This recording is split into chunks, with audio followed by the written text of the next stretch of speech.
अगर आपको भी अंग्रेजी स्टोरी पढ़ना नहीं आता है और आप एक ऐसे ही वीडियो के तलाश में थे जिनमें आप सभी को इंग्लिश स्टोरी को सही तरीके से पढ़ना सीखने को मिल जाए और उसे हिंदी में कैसे समझा जाता है, हिंदी में कैसे सीखा जाता है समझना, ये सब कुछ हम बताने वाले हैं आज के इस वीडियो में।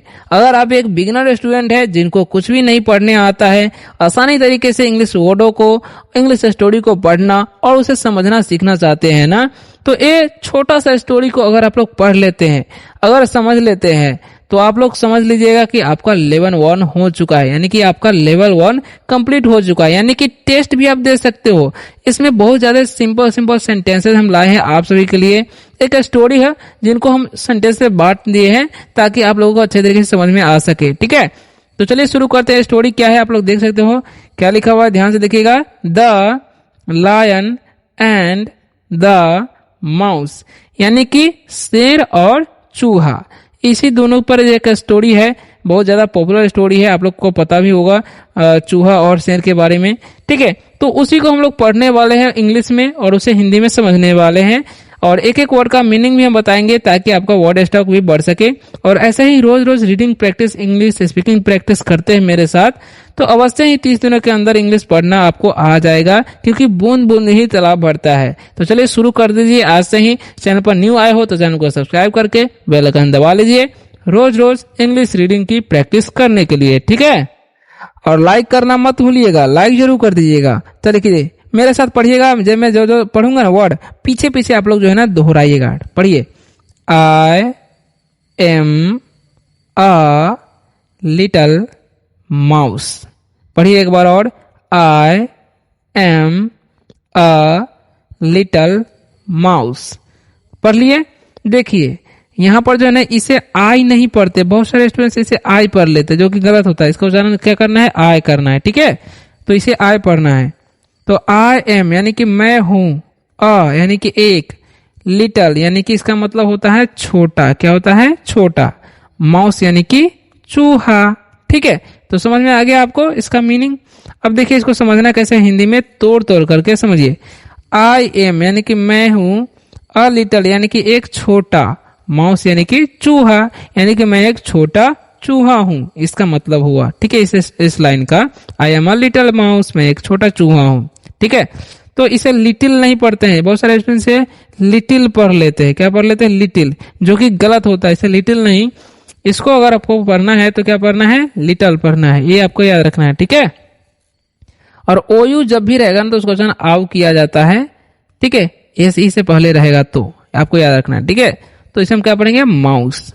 ओके, तो चलिए अब हम बढ़ेंगे नेक्स्ट वर्ड की तरफ, सॉरी वर्ड बोले सेंटेंस की तरफ। पढ़िए मेरे साथ, I live near a big forest.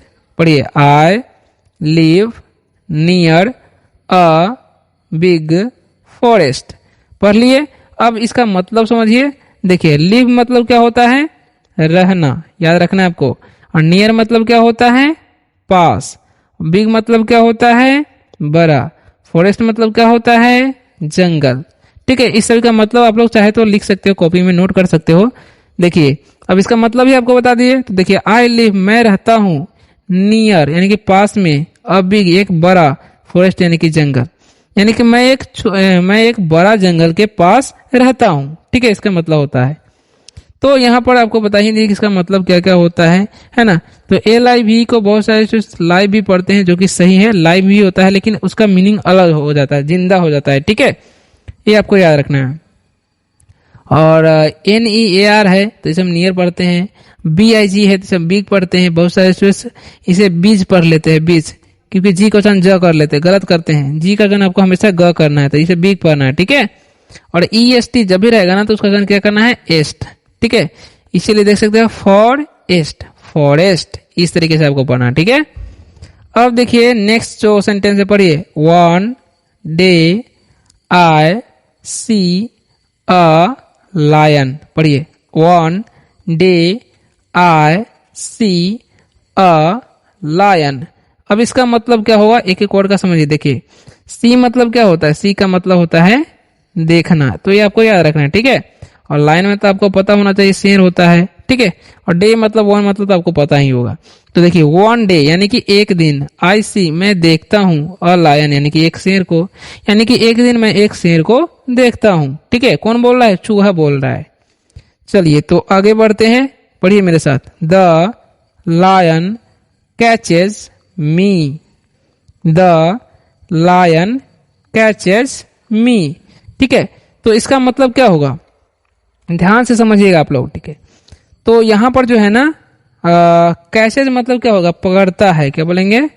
पकड़ता है। अब पकड़ता है क्यों बोलेंगे? क्योंकि वर्ब का पांचवा रूप है। ठीक है, क्या है? पांचवा रूप, इसीलिए यहाँ पर ईएस लगा हुआ। ठीक है, क्योंकि जो है ना CH यहाँ तक जो होता है उसका मतलब होता है पकड़ना। ठीक है, और ईएस लग गया यानी कि वर्ब का पांचवा रूप है तो बोलेंगे पकड़ता है। क्योंकि लायन एक है तो एक चीज एक सब्जेक्ट के साथ वर्ब का पांचवा रूप ही लगता है, जब भी ताहे तीहे लगा रहता है तो। ठीक है, तो ये रूल सभी आपको पता होना चाहिए। द लायन कैचेज मी यानी कि शेर मुझे पकड़ता है। ठीक है, क्योंकि मी का मतलब क्या होता है?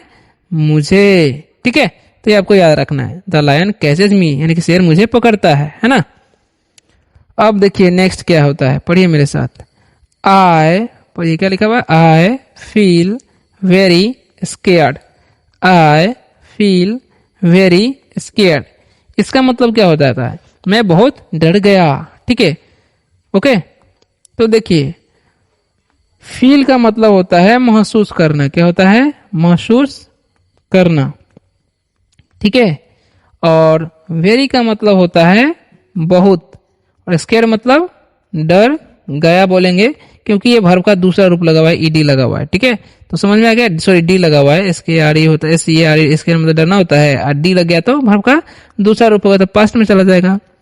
तो आई फील यानी कि मैं महसूस करता हूँ। ठीक है, वेरी यानी कि बहुत, स्केयर यानी कि डरा हुआ। तो मैं डर गया ऐसा बोल सकते हो आप। ठीक है, इसका मीनिंग हो जाएगा मैं डर गया। ठीक है, चलिए अब देखिए नेक्स्ट सेंटेंस क्या है, पढ़िए। The lion lets me go, the lion lets me go. इसका मतलब क्या होगा? देखिए लेट्स मतलब होता है होने देना। ठीक है, या फिर जाने देना बोल सकते हो। ठीक है, मी मतलब आपको पता है, गो मतलब भी आपको मतलब पता होना चाहिए, जाना होता है।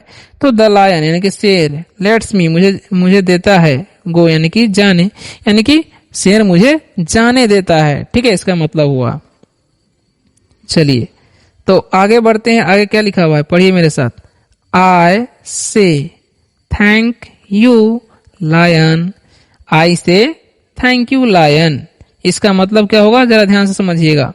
तो थैंक यू का मतलब क्या होता है? थैंक यू का मतलब होता है धन्यवाद, धन्यवाद आपको। ठीक है, और SAY से का मतलब होता है कहना। ठीक है, तो आई से यानी कि मैं कहता हूं, थैंक यू यानी कि धन्यवाद, लायन यानी कि शेर, यानी कि मैं धन्यवाद शेर लायन कहता हूं। ठीक है, ऐसा कौन बोलता है? चूहा बोलता है। अब पढ़िए। One day the lion is in a net.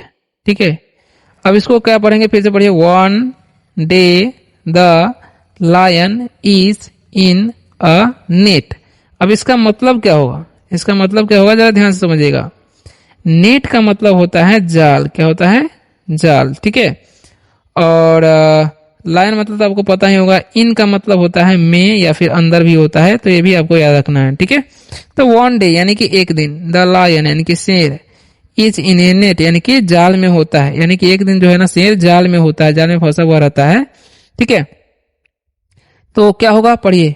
He can not get out, पढ़िए। He can not get out यानी कि वह बाहर नहीं निकल सकता था। ठीक है, वो बाहर नहीं निकल सकता था, इसका मतलब होगा ही कैन नॉट यानी कि वो नहीं सकता है, गेट आउट यानी कि बाहर निकल, तो वह बाहर नहीं निकल सकता है, इसका मतलब हुआ। ठीक है, तो कैन नॉट मतलब होता है नहीं सकना, ये आपको याद रखना है। ठीक है, नहीं सकना को हम बोलते हैं कैन नॉट, और गेट मतलब पाना होता है, गेट आउट मतलब बाहर होता है, बाहर। ठीक है, बाहर निकलना। ठीक है, तो समझ में आ गया आपको। ही कैन नॉट गेट आउट यानी कि वो बाहर नहीं निकल सकता है ना, क्योंकि वो फंसा हुआ है। पढ़िए। आई कम टू हेल्प हिम, पढ़िए। आई come to